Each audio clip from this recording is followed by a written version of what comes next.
हम दुनिया के सर्वश्रेष्ठ प्राणी हैं जिसको मनुष्य बोला जाता है। और ये मनुष्य किसी के साथ भी मिलना जुलना होता है तो पहला उसका उद्देश्य रहता है कि मैं दूसरे के बारे में जानूं, मैं जिस इंसान के साथ बात कर रहा हूँ उसके बारे में इंफॉर्मेशन लूं। तो एक दूसरे के बारे में जानना ये सदियों से चला आ रहा है, क्योंकि हमें वो इंटरेस्ट है कि हम एक दूसरे के बारे में जानेंगे तभी तो अच्छा सा बॉन्डिंग बन पाएगा। वैसे ही हम जब कहीं पे भी इंटरव्यू देने जाते हैं तब भी हमें वही प्रोसेस फॉलो करना पड़ता है। जो इंटरव्यूअर होता है वो भी एक इंसान ही है और वो तभी आपको रिक्रूट करता है जब आपके बारे में वो थोड़ा कॉन्फिडेंट हो जाता है। कॉन्फिडेंट कब हो सकता है? जब आपको वो अच्छे से जान पाए। तो आपको अच्छे से जानने के लिए आपके अंदर वो झांक के दिखता है, और आपके अंदर झांक के दिखना प्रोसेस को बोलते हैं इंटरव्यू। इंटर मतलब अंदर, व्यू मतलब दिखना। तो आपके अंदर वो झांक के दिखता है, ये इंसान ठीक ठाक है या नहीं, ये हमारे साथ काम कर पाएगा या नहीं कर पाएगा। चलिए इस बात को छोड़ते हैं क्योंकि ये तो इंटरव्यू हो गया, ये बहुत ही बड़ा टॉपिक है, इसके ऊपर बहुत जल्दी हमारा वीडियो आने वाला है। एक दूसरे के बारे में जानने के लिए सबसे पहला बात है हम एक दूसरे को क्वेश्चन पूछते हैं, भाई आप कहाँ से हो, क्या करते हो, क्या नहीं। वैसे ही एचआर जो होता है वो कंपनी के रिक्रूटमेंट के लिए, वो गवर्नमेंट हो या प्राइवेट हो, पीआई राउंड हो या कोई भी हो, आपको पहला क्वेश्चन पूछा जाता है कि टेल मी अबाउट योरसेल्फ। क्योंकि ये क्वेश्चन बहुत सिंपल सा होता है मगर बहुत ही पावरफुल चीज होता है, क्योंकि इसीलिए बोलते हैं फर्स्ट इंप्रेशन लास्ट लॉन्ग। आप जैसे आपका इंप्रेशन क्रिएट करोगे फर्स्ट इंटरव्यू में, आपका सेल्फ इंट्रोडक्शन में, वैसा ही आपका एक छवि उसके दिमाग में बन जाएगा और आपको वो ऐसा ही उसको प्रतीत करने लगेगा कि हाँ ये जो लड़का बोला है वो सच में ये हो रहा होगा। तो आप जब बोलते रहते हो उसके माइंड पे बहुत सारे क्रिएचर क्रिएट होते रहते हैं, हाँ ठीक है ये मैं इतना किया हूँ, हाँ वो किया होगा। सो आपका जो बोलने का स्टाइल है आपको वो श्योरिटी दिलाता है कि आप इंटरव्यू में सिलेक्ट हो गए या नहीं हो गए। क्योंकि ये सबसे पहला जो क्वेश्चन होता है वो होता है टेल मी अबाउट योरसेल्फ और गिव सेल्फ इंट्रोडक्शन, जिसको हम बोल सकते हैं। तो आज हम एक सिंपल और स्टाइलिश कैसे आप फर्स्ट क्लिक में इंटरव्यू क्रैक कर पाओ, आज हम उसी के ऊपर बात करने जा रहे हैं। तो चलिए स्टार्ट करते हैं। मेरा नाम है प्राण कृष्ण, आप लोगों को स्वागत करता हूं आपके चैनल में पीके लैब में।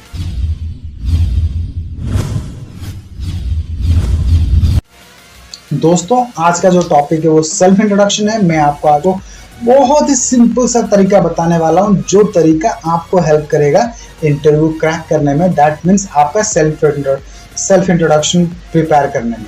ठीक है, ये हर किसी के लिए एप्लीकेबल है, फ्रेशर्स के लिए एप्लीकेबल है और आपका वर्किंग एक्सपीरियंस के लिए भी एप्लीकेबल है। चलिए स्टार्ट करते हैं। सेल्फ इंट्रोडक्शन में सबसे पहला बात आता है कि ग्रीटिंग्स मतलब क्या? आप एक दूसरे को विश करना, good morning sir, good afternoon sir, good evening sir, with smile face. ये बोल सकता हूँ कि अगर आप अच्छे से किसी को ग्रीट कर पाए, अगर ग्रीट एक अच्छा सा स्माइल दे के करते हो तो शायद आपका 25% इंटरव्यू वहीं से खत्म हो जाता है। तो याद रखिए इंटरव्यू में ग्रीट करना ना भूलिएगा। जब आप सो के उठे हैं तब से लेकर दिन के 12 बजे के अंदर आप किसी से मुलाकात करते हो तो आप बोल सकते हो गुड मॉर्निंग। दिन से 12 बजे से लेकर शाम के 4 बजे तक आप किसी के साथ मुलाकात करते हो तो गुड आफ्टरनून बोल सकते हो, और शाम से 4 से या 5 से लेकर रात के सोने तक जिसके साथ आप मुलाकात करते हो तो आप गुड इवनिंग बोल सकते हो। और जिसको लगता है कि आज के दिन में आपको दोबारा वो आपको मिलने नहीं वाला, आज के टाइम पे, अभी के टाइम पे आपका साथ मुलाकात वो एंड हो रहा है, तो तब के टाइम पे आप गुड नाइट बोल सकते हो, कोई प्रॉब्लम नहीं होने वाला। ठीक है, तो जनरली सेल्फ इंट्रोडक्शन में आपका गुड नाइट आप तो यूज नहीं करते, तो आप simply good morning, good afternoon, good evening बोल सकते हो एज पर योर रिक्वायरमेंट, जो भी टाइम होगा। उसके बाद आपको ये भी बोलना चाहिए कि thank you for giving this wonderful opportunity, क्योंकि जो भी आपको ये इंटरव्यू, ये आपको सेल्फ इंट्रोडक्शन बोलने के लिए आपको चांस दे रहे हैं, उनको थैंक्स बोलिएगा। ये कि ये बहुत ही बड़ा मायने रखता है, और अगर ये आप बोलते हैं तो उनको भी अच्छा लगता है। इंटरव्यूअर को भी अच्छा लगता है। तो सेकंड पॉइंट में ये बोल दीजिएगा। थर्ड पॉइंट में आपका मेंशन किया जाएगा कि आपका नाम। मैक्सिमम लोग बोलते हैं कि माई सेल्फ प्राणकृष्ण भूय्या, और बहुत सारे लोग बोलते हैं कि my self XYZ। My self मत बोलिएगा। अगर आप एक इंटरव्यू को गए हैं, वहां पे आपको नौकरी करना है, तो आप माई सेल्फ ना ही यूज कीजिएगा तो बेहतर है। उसके बदले माई नेम इज प्राणकृष्ण भूय्या और आई एम प्राणकृष्ण भूय्या बोलेंगे तो ज़्यादा बेहतर रहेगा, और जो इंटरव्यू ले रहे हैं उनको अच्छा लगेगा। क्योंकि अगर आप सेल्फ इंट्रोडक्शन में आप माई सेल्फ बोलते हो, ये थोड़ा प्राउडी टाइप का वर्ड है, जो कि मुझे तो अच्छा नहीं लगता। उसके बाद आता है कि नेटिव प्लेस। नेटिव प्लेस मतलब आप कहाँ पे जन्म लिए हो। अगर आप कहीं पे जन्म लिए हो और कहीं पे आप पे रह रहे हो, तो आप बोल सकते हो कि my native place is Cuttack, currently I live in Bhubaneswar. आप ऐसा बोल सकते हो, कटक के जन्म लिया हूँ और भुवनेश्वर में रह रहा हूँ। अगर आप दोनों ही जो जगह है वो एक ही है, तो आप बोल सकते हो कि आई लिव इन भुवनेश्वर। क्या यह आपका जो भी जगह का नाम है, तो आप सिंपली उसको मेंशन करके बोल सकते हो। उसके बाद आता है एजुकेशनल क्वालिफिकेशन, जो कि बहुत ही इंपॉर्टेंट रोल प्ले करता है आपके सेल्फ इंट्रोडक्शन में। बहुत कैटेगरी के हमारे पास स्टूडेंट है, किसका थोड़ा कम मार्क है, किसका थोड़ा ज़्यादा मार्क है।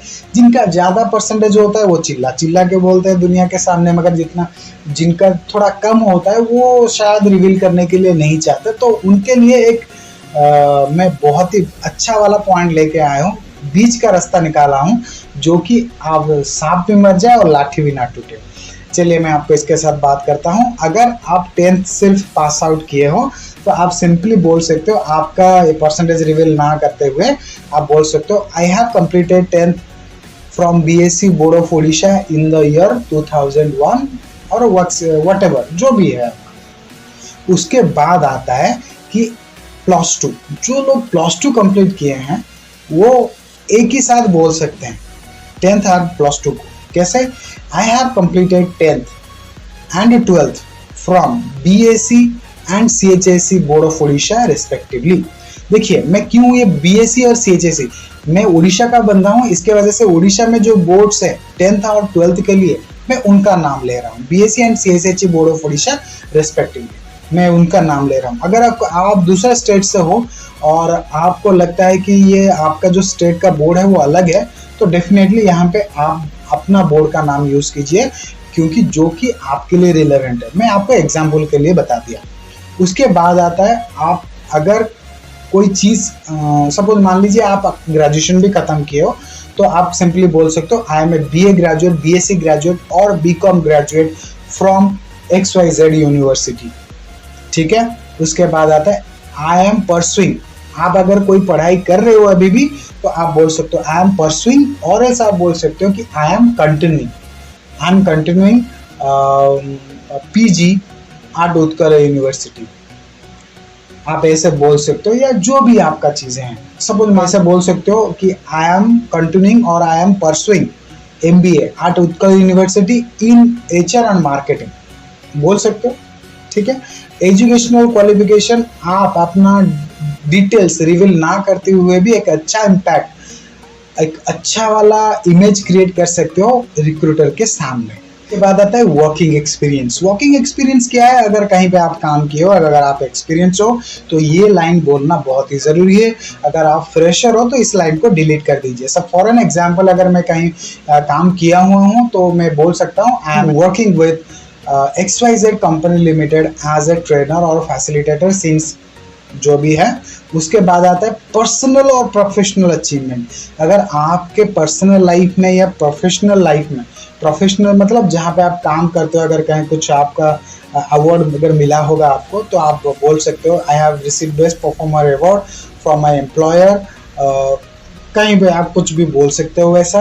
अगर आप पर्सनल लाइफ में कुछ आपको अवार्ड मिला है, जैसे कि सपोज मान लीजिए कि आपका डिबेट में कुछ प्राइज़ मिला है या फुटबॉल में कुछ प्राइज़ मिला है, so I am a good medalist in football, और else I am a national level football player.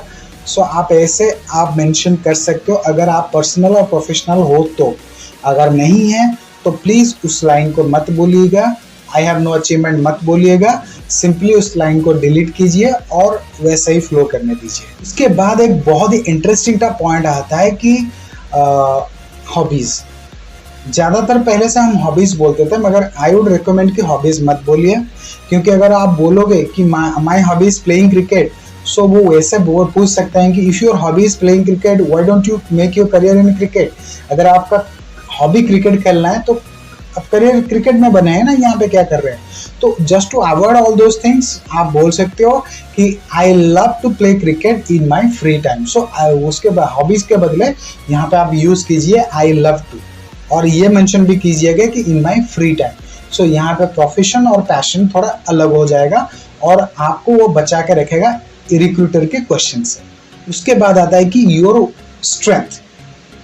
देखिए सिंपल सा बात है, स्ट्रेंथ आपका ऐसे नहीं बोलोगे कि मैं 10 लोगों को मारपीट कर सकता हूँ, I can fight with 15 people. क्या वो स्ट्रेंथ है? हो सकता है अगर आप WWE में जा रहे हो इंटरव्यू देने के लिए। आप ऑफकोर्स अगर WWE में नहीं जा रहे हो तो ये आपका स्ट्रेंथ काम नहीं करने वाला, ये नॉर्मल जॉब में। तो simply as per the industry requirement आपको आपका स्ट्रेंथ बताना है।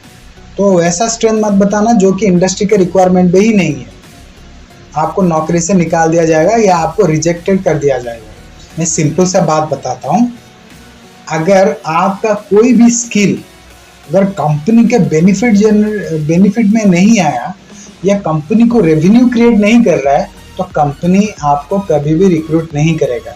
तो इसके वजह से आपको जो भी बताना है सोच समझ के बताना है, वो company as per the industry requirement होना बहुत ही ज़रूरी है। इसके वजह से आपको सोच समझ के बताना है, उससे पहले अच्छे से प्रिपेयर करना है कि आपका सेल्फ इंट्रोडक्शन क्या है। अगर सपोज मान लीजिए कि आपको एक कस्टमर सर्विस में गए हो, आप अगर वहाँ पे बोल रहे हो sir I have a convincing nature so that I can convince any kind of irate customer. So customer service का इंडस्ट्री है, तो अगर ये आपका कन्विंसिंग नेचर है तो ऑब्वियसली उस इंडस्ट्री में आपका ये स्किल काम आने वाला है और कंपनी को बेनिफिट रेवेन्यू जनरेट करने वाला है। तो ऑफकोर्स वो आपको इसमें हायर कर लेंगे। इसके वजह से keep in your mind your skills should be benefited for the company, otherwise company will not recruit you. ठीक है, आपको वो नहीं लगा। So please be mindful while you are answering for your specially for your strength. Then उसके बाद आता है वीकनेस। वीकनेस मतलब क्या? आप ऐसे बोलोगे कि सर 10 महीने से मुझे ठंडा हो रहा है, मुझे बहुत सारे प्रॉब्लम्स हैं, मुझे ठीक से हजम नहीं होता, मुझे नींद नहीं होता। आपका जो भी एक्चुअल प्रॉब्लम है वो बता दोगे क्या? अगर बताओगे तो आपको डायरेक्टली वो निकाल देगा। सिंपल सा बात है, आपको आपका पर्सनल वीकनेस आपको यहाँ पे नहीं बताना, आपको खुद का एक ऐसा कुछ चीज़ें बताना है जो कि रिक्रूटर के सामने एक अच्छा वाला इमेज क्रिएट करे। सपोज मान लीजिए आपको बता रहे हो sir I can't take rest until my work is not finish. अगर आप ऐसे बता रहे हो तो ये आपका वीकनेस में आप बता रहे हो, मगर that shows how dedicated you are. आप कितना डेडिकेटेड होकर आप काम कर रहे हो ये वहाँ पे दिखाता है। तो कंपनी का जो भी रिक्रूटर है वो सोचेगा कि यार ये तो बंदा तो बहुत ही हार्ड वर्किंग है, तो इसको हम लेंगे। ये वीकनेस नहीं है, ये एक स्ट्रेंथ है, ये एक अच्छा वाला पॉइंट है जो कि कंपनी के काम आने वाला है। कंपनी का जहाँ जहाँ पे बेनिफिट होगा वो आपको तभी लेगा, इसमें कोई दो राय नहीं है। ठीक है, सो आपका यहाँ पे कोई भी क्या बोलते हैं उसको, वीकनेस, एक्चुअल वीकनेस नहीं बताना है। Rather than saying actual weakness, आपको अपना कुछ अच्छा वाला पॉइंट उनको वीकनेस के सामने प्रेस करना है। जैसे कि आप ऐसे भी बोल सकते हो कि I can't stand with people who tell lies. जो लोग झूठ बोलते हैं मैं उसके साथ खड़ा नहीं हो पाता। तो दैट शोज योर इंटीग्रिटी, कि जो उन लोगों के साथ आप नहीं देते जो आप झूठ बोलते हैं। सो ये आप नेगेटिव, आप वीकनेस में बोल रहे हो मगर it has a great impact in front of recruiter, क्योंकि रिक्रूटर के सामने इसका बहुत ही बड़ा मतलब निकल के आता है। उसके बाद आता है कि आपके पापा क्या करते हैं। सी इन मैक्सिमम केस बहुत सारे बच्चे क्या करते हैं कि अपना एज बताते हैं, फैमिली में बहुत सारे चीज़ें बताते हैं। See they are hiring you, not your family. ठीक है, आपके फैमिली को बस एक कोई भी मेडिकल फैसिलिटी वो ही प्रोवाइड कर सकते हैं। उसको छोड़ने के बाद आप ही हो जो कि कंपनी को रेवेन्यू जनरेट कर सकते हो। सो वो इतना इंटरेस्टेड नहीं है। अगर आप बोलना चाहो तो बोल सकते हो कि माय पापा इज वर्किंग, माय पापा इज ए फार्मर, और जो भी आपके पापा हैं, आपका जो पापा का ऑक्यूपेशन है आप बोल सकते हो। उसके बाद सिंपली आपके एम को जाओ। एम भी बारिश जिस तरफ छाता उस तरफ, जिस इंडस्ट्री को गए हो आप इंटरव्यू देने के लिए, उसी इंडस्ट्री के हिसाब से आपका एम फिक्स होना चाहिए। मैं आपको झूठ बोलना नहीं सिखा रहा हूं, मगर आपको कैसे सरवाइव करना है वो मैं सिखा रहा हूं। देखिए, अगर आप गए हो एक बैंक में जॉब करने के लिए और वहां पे आप बोल रहे हो पीआई राउंड में कि I want to be a good technician, so what does it mean? यहाँ पे क्या मतलब निकल के आ रहा है? If you want to be a good technician, why you are here in banking sector? What you are doing here? Simple सा क्वेश्चन है। आप अपने एम में फिक्स्ड हो, मगर ये नहीं है ना, मतलब रिलेवेंट नहीं हो रहा है। So as per the industry you have to fix your, you have to decide your aim. ठीक है, आपका अपना एम तो होगा, ये तो अच्छा बात है, मगर उसके साथ साथ आप एक वेरिएबल टाइप का भी एक एम सिलेक्ट कर लो जो कि आपको इंटरव्यू में एटलीस्ट सिलेक्ट करने में काम आ जाए। उसके बाद एम में बोलिए थैंक यू, क्योंकि ये आपको इतने देर से सुन रहे हैं और आपको समझ में, मतलब आपको कोशिश कर रहे हैं आपको समझने के लिए। याद रखिए, इंटरव्यू देवता नहीं है, वो आपके बारे में कुछ एक्स्ट्रा नहीं जानता। आप जो बोलोगे वैसे से ही वो आपको क्वेश्चन पूछेगा। So before you answer anything, so keep in your mind, keep practicing कि आपको क्या क्या बोलना है। Point number 1। पॉइंट नंबर 2, जब भी आप सेल्फ इंट्रोडक्शन देते हो तो मेक श्योर कि आप फंबल नहीं होना चाहिए और आपके मुंह से वो कॉन्फिडेंस की कमी नहीं आना चाहिए। ठीक है, अदरवाइज दे विल थिंक कि ना, ये बंदा को कुछ नहीं आता, बस ये रट्टा मार के आए यहाँ पे, बस बोल दे रहा है।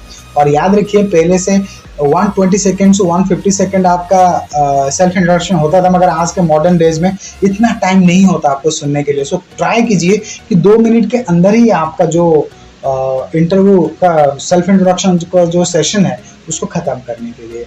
अगर आई होप आपको ये सारी चीज़ें समझ में आया होगा, और मैं आपके साथ वो स्क्रीन भी शेयर किया हुआ हूँ, इसके वजह से आपको अच्छे से समझ में आ जाए। फिर भी अगर आपको कोई डाउट आया है या कोई भी कंफ्यूजन है तो कमेंट बॉक्स में जाइए और कमेंट कीजिए। मैं क्यों हूँ, आपके लिए ही हूँ। सो आराम से जाइए, अब मैं आपके लिए हर वक्त रेडी रहता हूँ। कोई भी डाउट हो, कोई भी चाहते हो किस चीज़ के ऊपर आप वीडियो बनाना चाहते हो, बस फरमाइशें लिखो, उसको प्रैक्टिकल में कन्वर्ट करना ये मेरा काम है, मुझ पे छोड़िए। आपका प्यार बनाए रखें, आपका सपोर्ट बनाए रखें। आज के लिए इतना ही। जय हिंद दोस्तों, वंदे मातरम।